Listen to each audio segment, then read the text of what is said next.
Bonjour mes VIP. Une sœur, après avoir été inscrite, me fait savoir que voilà, elle a signé la polygamie avec son mari. Donc elle aimerait savoir qu'est-ce qui va se passer lorsqu'elle sera sélectionnée. Je m'appelle Amel. Bienvenue à tous. Si c'est votre première fois, encore une fois, soyez les bienvenus. N'oubliez pas, abonnez-vous pour ne manquer aucun contenu de nos vidéos futures.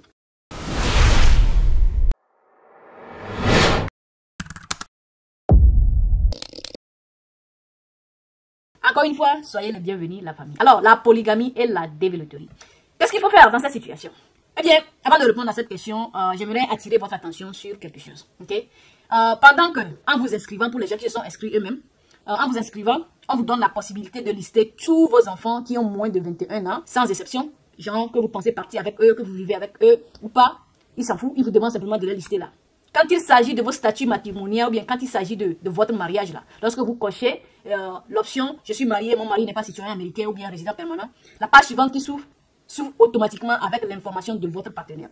Voici là où je veux en venir. Vous pouvez lister tous les enfants que vous avez, mais quand il s'agit de votre partenaire, vous avez uniquement une seule option. Genre, on ne vous donne pas option de choisir, genre si vous avez un mari ou bien deux maris, ou bien si vous avez une femme ou deux femmes. Ils ne vous donnent pas ces options-là. Pourquoi ils font ça? C'est parce que la polygamie n'est pas légale aux États-Unis. Pour les gens qui aimeraient en savoir plus, allez-y en ligne et saisissez Edmond Act 1882. Genre, c'est une loi anti-polygamie qui est contre la polygamie. Okay? Pour pouvoir en savoir plus. Okay? Anyway, revenons au problème lui-même. Comme je viens de le dire, la polygamie est illégale. Ce qui veut dire que si vous avez pu jouer la développerie, forcément, vous avez joué la développerie avec uniquement un seul partenaire.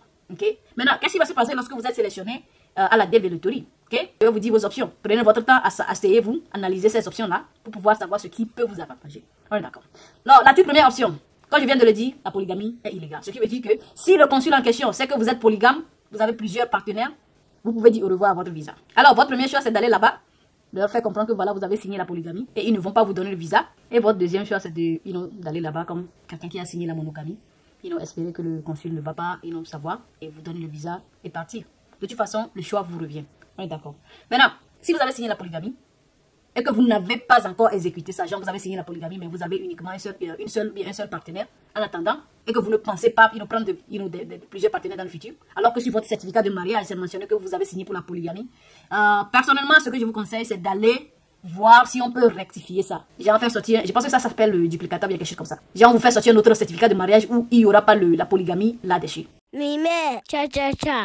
La famille, à la fin de la journée, la dernière décision revient au consul.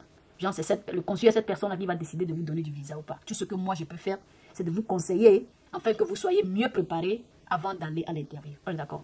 Toujours un plaisir pour moi de vous servir. Vous avez des questions, laissez ça dans les commentaires. On se dit à plus. N'oubliez pas, mais tcha. Bye bye.